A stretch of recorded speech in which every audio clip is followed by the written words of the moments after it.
예, 여러분 안녕하세요. 10주 공부를 합시다. 한국문학.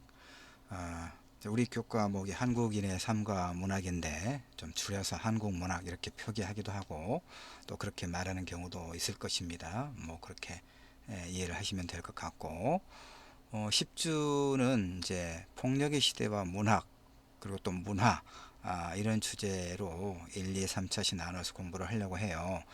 1차 시는 임철우 소설 붉은 방, 2차 시는 영화 임을 위한 행진곡, 3차 시는 영화 외롭고 높고 쓸쓸한 독립영화인데요.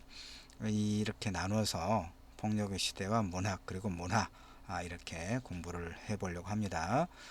임철우 소설 붉은 방은 그 내 책 한국문학과 그 주체에 수록되어 있고 2차 시와 3차 시는 소설적 상상력과 젠더 정치학 여기에 들어있는데 우리가 9주차부터서는 이 책을 좀 가지고 교재로 삼아서 공부를 했으면 이렇게 말씀을 드렸죠. 여러분이 준비를 하고 있는지 어쩐지는 내가 잘 모르겠는데 그래서 사실 9주차도 그 70년대 대중예술에 나타난 대중들의 욕망 이런 제목으로 별들의 고향과 겨울 여자 둘 다 원작 소설이 있고 그걸 가지고 각색을 해서 이제 영화로 만들었던 것인데 뭐 소설이든 영화든 70년대에 그 소위 말하면 슈퍼 베스트셀러가 되었었죠. 9주차는 그런 공부를 했고 10주차는 이제 80년대 90년대로 넘어오는 이런 시기와 관련해서 80년대를 이제 그러니까 9주차는 70년대 10주차는 80년대를 시대적 배경으로 하고 있는 이런 텍스트들을 우리가 살펴보고 있습니다. 그래서 하여튼 1주차는 임철우 소설 붉은 방을 살펴보는 것이지요. 예. 다시는 이제 임철우는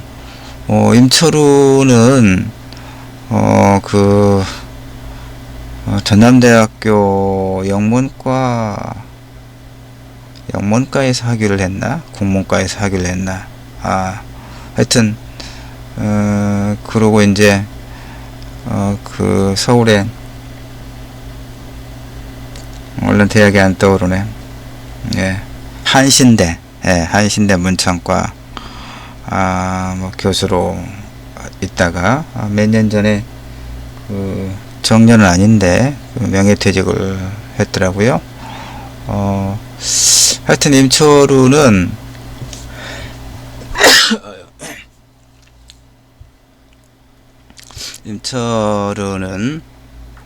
완도 출신이에요. 전남 완도 출신인데 쭉 좀 봅시다. 임철우는 그 유년기에 6.25 전쟁, 그 다음에 청년기에 5.18 민중항쟁, 이 두 역사적 사건의 체험을, 그러니까 그 두 사건을 역사적 배경으로 삼으면서 그 사건을 둘러싼 사람들의 삶을 소설적으로 형상해온 그런 대표 작가 중에 한 사람입니다. 특히 이제 2000년에 발표한 그 5권짜리 장편 봄날, 이게 이제 5.18과 관련된 그 소설의 어떤 집대성이라고 그럴까? 예. 하여튼 그 이제 뭐 물론 이제 어떤 그 텍스트에 대해서는 다양한 평가가 있을 수밖에 없어요. 그래서 임철우의 봄날 이 5권 이 소설에 대해서도 5월 문학사의 거대한 분수령이라는 평가가 있지요. 5월에 대한 문학적 복원 작업에 뭐 정점의 작품이 있다. 5월을 가장 극적으로 5월이 제도화되기 이전에 5월이 제도화됐다는 얘기는 이제 5월이 5.18이 뭐 민주화 운동으로 이렇게 국가에서 이제 공식적으로 기념일로 지정을 하고 뭐 이런 걸 이야기합니다. 일정하게 진상 규명이 되고 또 뭐 5.18 관련 뭐 단체들이 다 이제 보훈처 산하에 무슨 그런 보훈 뭐 단체 이렇게 되고 이게 제도화라고 하거든요. 그 제도화 이전과 이후는 또 5.18에 대한 의미가 좀 많이 다르긴 합니다만 어쨌든 5월을 가장 극적으로 가장 총체적으로 가장 사실에 가깝게 형성한 그런 소설이다. 이런 이제 매우 긍정적인 평가가 있지요. 그 다음에 이제 조금 조금 이제 아쉽게 생각하는 병자들은 다큐에 가깝다. 사실적 재현, 지나치게 충실하고 있다. 뭐 이렇게 좀 보기도 하죠. 어쨌든 밑에 인용글을 보면 임철우 자신이 5.18과 어떤 연관하에서 글쓰기를 하는가 잘 보여주고 있는 부분이 있습니다. 이렇게 볼까요?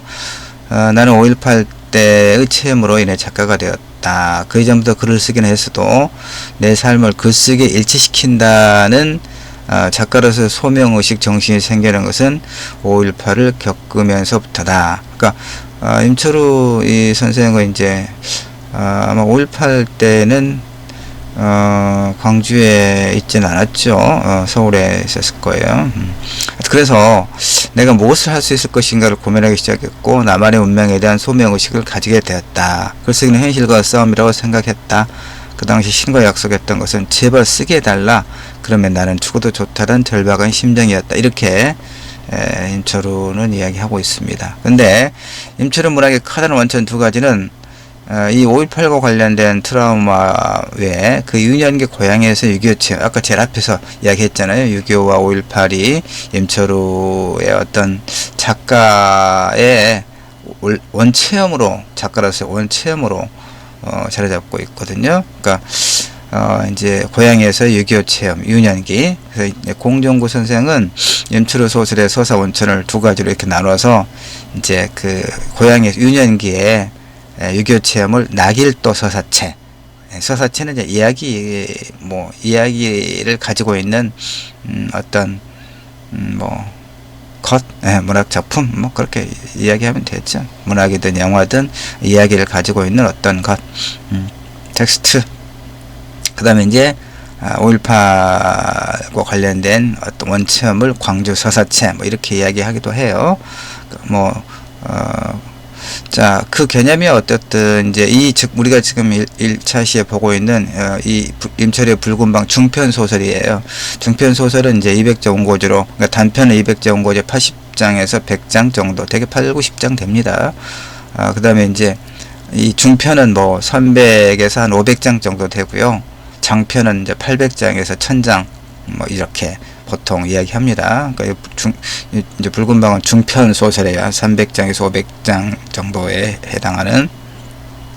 근데 이제 이 소설은 1988년에 이상문학상을 받았어요. 근데 이상문학상은 해마다 이제 한 편씩 수상을 하는데 그 오랜 역사, 이상문학상 역사에서 88년에 딱 두 편이 공동 수상했어요. 한승원 선생의 해변의 길손. 한승원 선생은 이제 그 소년이 온다로 잘 알려져 있는 작가 한강의 아버지죠. 내가 신춘문예 당선될 때 또 심사위원이기도 해서 한승원 선생님 잘 알고 있는데 장흥 출신의 살아계 생존해 있는 작가시죠. 한승원 선생 해변의 길손. 그 다음에 임철우의 붉은 방 이제 두 소설이 공동으로 수상을 했습니다. 자, 우선 붉은 방은 무슨 얘기냐면 국가폭력의 광기와 전율에 관한 소설입니다. 대강의 줄거리를 정리했습니다. 볼까요? 자, 이제 소설의 인물이 오기섭, 고등학교 선생이에요. 자, 오기섭은 새벽같이 일어나 출근했다가 보충 수업까지 마치고 집으로 들어오면 밤 9시가 되는 숨가쁘게 반복되는 일상생활에 그냥 보통 평범한 사람이에요. 그런 그 일상생활에 좀 지쳐 있고 그런 이제 고등학교 교사예요. 오기섭, 이 붉은 방의 줄거리, 오기섭의 이제 인물이 이게 이제 88년에 당선된 작품이니까, 이상문학상을 받은 작품이니까 이 소설은 이제 80년대적 감수성을 대표하고 있다고 여러분 이해를 하시면 돼요. 자, 그래서 이제 아침에도 오기섭 선생을 이야기하는 거죠. 여느 때와 다름없이 이렇게 빠른 시간에 허둥거리면서 자신의 꼬락산이를 한심하게 여기고 또 전세금 그 보증금 걱정에 올려달라고 하니까 울상진의 아내를 뒤로 한 채 버스 정류장으로 가던 중에 뜻밖의 변을 당해요. 낯선 두 사람에게 납치를 당했단 말이에요. 그래서 이제 납치되어 가면서 오기섭은 자신에게 이렇게 놀라운 일이 일어났음에도 아무 일도 없었다는 듯 일상 그대로인 창밖의 세계의 그 풍경을 보면서 이렇게 쉽게 자신과의 세계가 단절될 수도 있다는 사실에 놀라워하죠. 아득한 절망감과 함께 자신의 자줄구레한 그런 일상에 대해서 절실한 애정을 느끼게 돼요. 자, 영문도 모르게 끌려온 오기섭은 유치장에 와서야 왜 이렇게 끌려왔는지 이유를 알게 되죠. 군대 동기인 서정민의 부탁으로 수배 중이든 이제 학생운동으로 수배 중이든 이상준이라는 사람을 자신의 집에서 며칠 재워준 일이 있었다는 얘기죠. 그래서 오기섭은 붉은 방으로 끌려와, 붉은 방은 고문실이에요. 그 전체가 이렇게 사방과 벽이든 위아래든 다 이렇게 붉게 칠해진, 그게 상징하는 거죠. 이 폭력에. 자, 붉은 방으로 끌려와 장의사라고 호칭되는, 이를테면 최달식이 소위 고문경관이죠. 근데 장의사라고 이런 최달식에게 신문을 받으면서 자신이 야만과 폭력의 시대에 살고 있음을 절감해요. 자, 이 최달식 고문기술자, 세상에 기술자가 없어서 고문기술자가 있었단 말이에요. 7, 80년대. 이 최달식은 그럼 누구냐? 오기섭이라는 사람은 이제 알겠죠? 평범한 이제 고등학교 교사인데, 군대 동기인 서정민의 부탁으로 이제 수배를 피해서 도망을 다니던 이제 민주화 운동가 이상준이라는 사람을 며칠 집에서 이제 재워줬 일이, 그 일 때문에 지금 난데없이 이렇게 이제 끌려왔다는 얘기예요. 그래서 고문을 받는 거예요.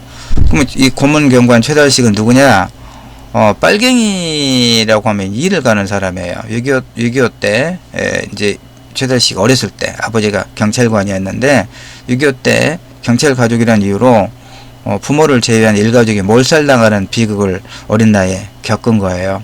또 증오에 찬 아버지가, 경찰관이었던 아버지가 다시 이제 돌아와서는 또 인민군을 이렇게 잔혹하게 이제 살해하면서 그걸 직접 보라고 했단 말이에요. 이 아버지가 그걸 이제 목격해. 그러니까 그때 그 핏빛을 잊지 못하고 있는 거죠.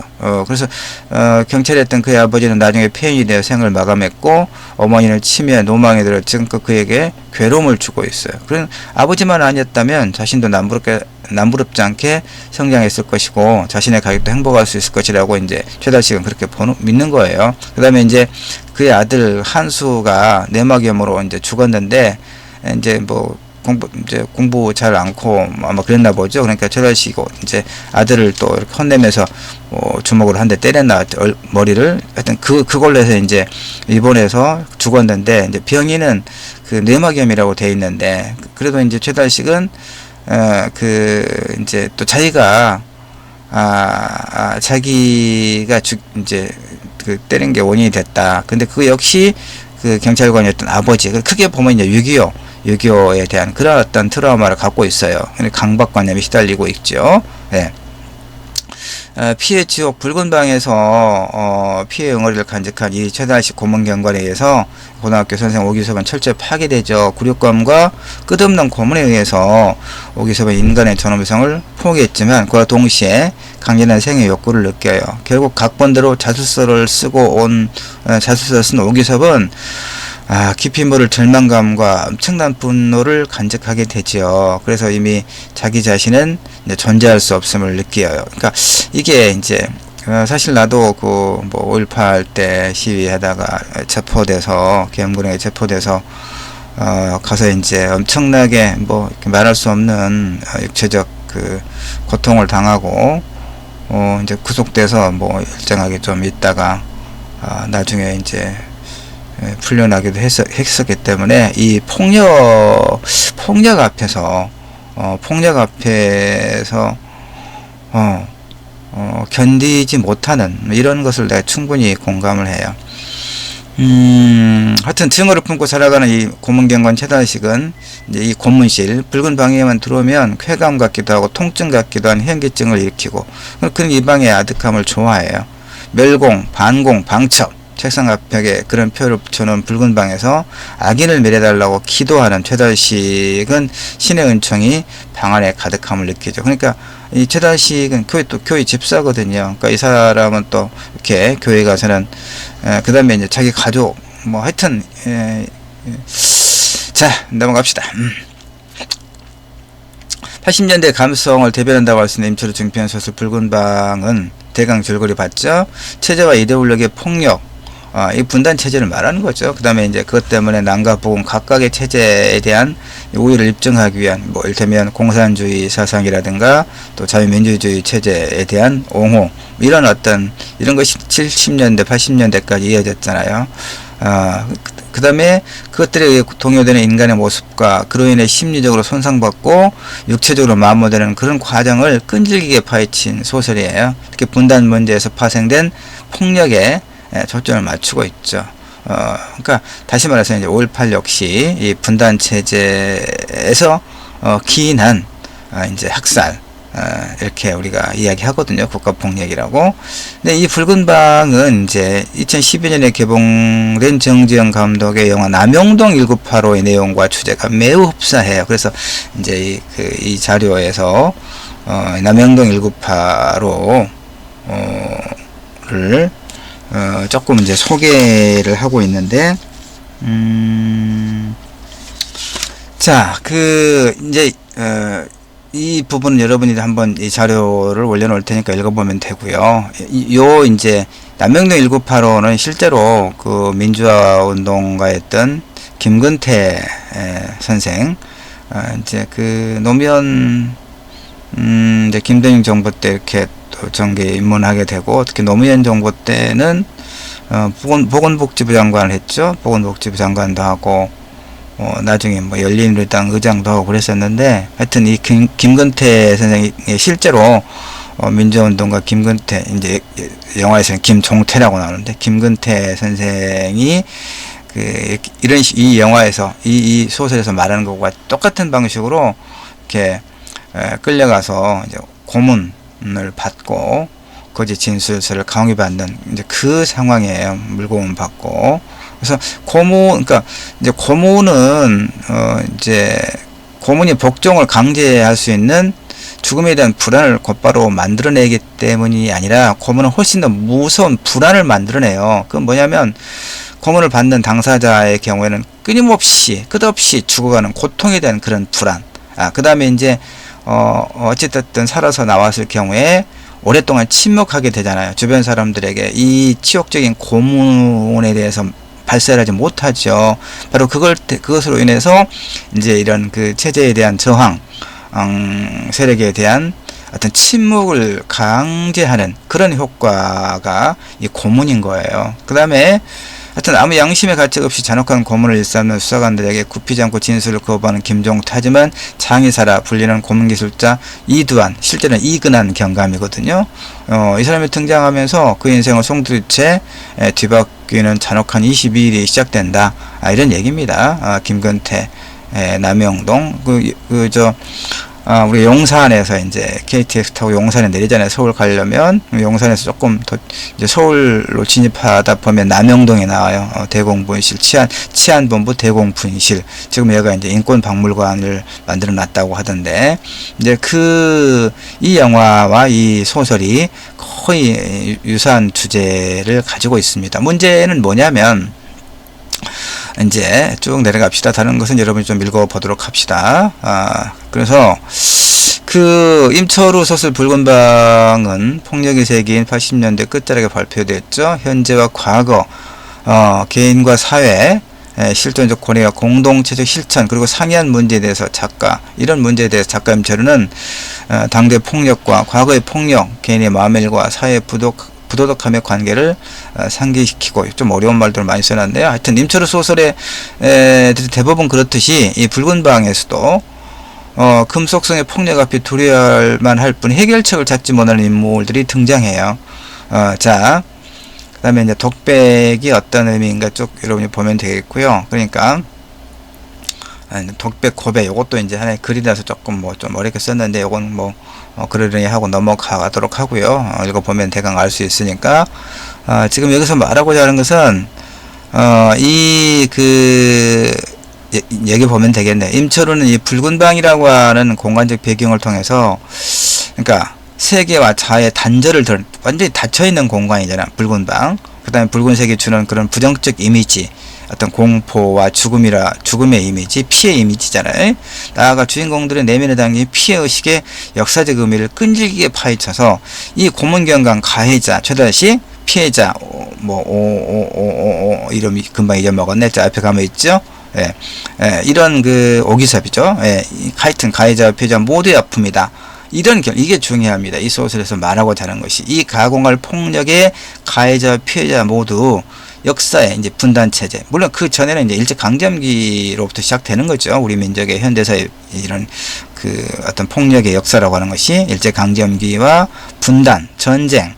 그다음 이제 그것을 그런 냉전 체제, 북이든 남한이든 이 권력자들이 자신의 체제를 유지하기 위한 그런 어떤 수단으로 이런 국가 폭력이 행해졌으니까. 근데 하여튼 이 소설에서 임철우에서 붉은 방이라고 하는 이 중편 소설이 의미 있는 것은 이 폭력의 가해자와 폭력의 피해자 모두가 이 분단 체제 예, 어떤 그 희생자라고 하는 그런 해석에 바탕을 두고 있다는 거예요. 이것은 이제 5.18을 직접적으로 다루고 있는 이제 원필의 소설 봄날에서도 그렇게 되고 있어요. 그러나 이제 보다 근본적인 문제는 우리가 생각해 볼 것은 뭐냐면 이 전율할 폭력의 근원이 도대체 뭐냐? 우리는 어떻게 이 국가 폭력의 악몽에서 벗어날 수 있을 것인가? 이런 데 있는 거죠. 근데 이제 내가 이때 썼던 글에서는 해답은 요원하다.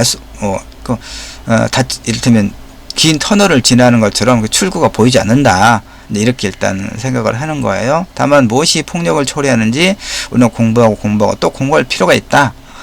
물론 이제 해답은 이를테면 이런 그 전율할 폭력의 근원이 분단 체제에 있다면 분단 체제를 해소하는 게 가장 그 명확한 해답일 수 있겠죠. 근데 그건 현실적으로 너무 어려운 문제이기 때문에 그러면 이 분단 체제가 지속된다고 하는 그런 가정에서 뭐 현실에서 어떻게 이제 이런 문제를 해결할 것인가가 우리에게 남겨진 과제인 거죠. 그래서 지적은 이를테면 폭력의 궁극적 원인을 뭐 이웃에 대한 두려움에서 찾고 타자에 대한 몰 이해와 그에 대한 경계심은 이제 뭐 지적 같은 경우는 그렇게 이야기하지만 임철우에게는 보다 구체적인 역사적 경험 위에서 전개되는 구조적인 폭력이 문제가 되죠. 이건 6.25 전쟁 체험과 그 원체험이 여전히 한국 사회에 어떤 그 존재하고 있다는 것이죠. 의식과 무의식으로. 그러니까 한국 전쟁은 여전히 집단 기억이죠. 집단 기억이고. 그래서 이제 임철우 소설 붉은 방의 최달식은 고문경관 이 반공 이데올로기에 대한 그러니까 체제가 만들어낸 괴물이라는 거죠. 그것도 가해자이면서 피해자라고 하는 역설적인 위치에 존재하는 매우 한국적인 형태의 괴물이다. 이렇게 이야기할 수 있습니다. 그러니까 이 오기섭에 대한 그 광적인 폭력은 지적이 말한 것처럼 타인의 고통에서 말하고 있는 것처럼 우리가 단순히 타인의 고통에 눈 돌리지 못하는 공감의 실패에만 있는 것이 아니죠. 최달식은 고문경관 최달식은 기독교의 집사거든요. 그러니까 타인에 대한 무조건적인 사랑을 강조하는 그런 기독교 윤리에 포섭되어 있는 그가 타인에게 저지르는 광적인 폭력을 전혀 괴념치 않는 것이 이 매우 그 역설적인 채로 우리를 새삼 놀라게 하죠. 왜 그렇습니까? 이 최달식에게는 이를테면 오기섭 같은 빨갱이도 아닌데도 불구하고 하여튼 빨갱이라고 딱지 붙이고 이 그 빨갱이는 이를테면 사람이 아닌 거죠. 이들에게는 그렇게 보는 거예요. 그러니까 오기섭에게 혐의가 없다는 것은 이미 최달식들이 알고 있어요. 다만 이제 이 고통과 외로움을 동반하면서 희생들을 덮치고 이런 자, 아까 이야기했고요. 어쨌든 최달식은 국가체제가 만들어낸 괴물이죠. 이런 조작된 국가 이데올로기에 길들여져 있고 익숙해져 있고 편안해져 있다는 것을 알 수가 있죠. 그러면 이제 결론. 이 전율의 기억을 기억할 것이 필요하죠. 기억할 게 필요했다는 거예요. 그래서 나중에 이제 붉은 방에서 그 붉은 방을 빠져나온 오기섭의 가슴 속에서 무언가 뜨겁고 단단한 불덩이 같은 것이 꿈틀거리죠. 분노죠. 이 기억의 재현을 통해 임철은 우리에게 거듭 물어요. 기억만이 우리가 저 전율을 국가폭력의 사슬에서 벗어날 수 있는 거의 유일한 대안이 아니겠는가 하고 기억을 통해서 끊임없이 그런 과거의 고통을 그 다음에 죽음과 죽음의 기억을 잃지 않는 것이 우선적으로 필요하다 이렇게 이야기하고 있습니다. 근데 아까 이제 영화 남영동에서 그 김근태 선생을 고문했던 그 고문경관이 나중에 이제 그 처벌을 받고 나오면서도 뭐라고 이야기하냐면 내가 똑같은 상황이어도 나는 똑같은 일을 할 수밖에 없을 것이다 라고 자신의 행위를 정당화해요. 그러니까 그 사람은 다른 사람을 고문하고 이런 것에 대해서 전혀 죄의식과 부끄러움을 느끼지 않죠. 그건 뭐냐, 바로 이거예요. 이 분단 체제에서 갖게 된 일정한 원체험과 함께 어떤 이데올로기적 무의식이 자신의 내면에 따를 들고 있어서 도저히 성찰적 어떤 인식을 하고 있지 못하는 것이죠. 이게 이제 굉장히 중요한 문제가 되긴 합니다. 자, 일단 1차 시, 이번 주차 1차 시에서는 일단 임철의 붉은 방을 간략하게 살펴봤습니다. 2차 시, 3차 시에 큰 틀의 주제로 이야기하면서 더 또 이야기 나눠보도록 하겠습니다. 1차 시는 여기까지 할게요.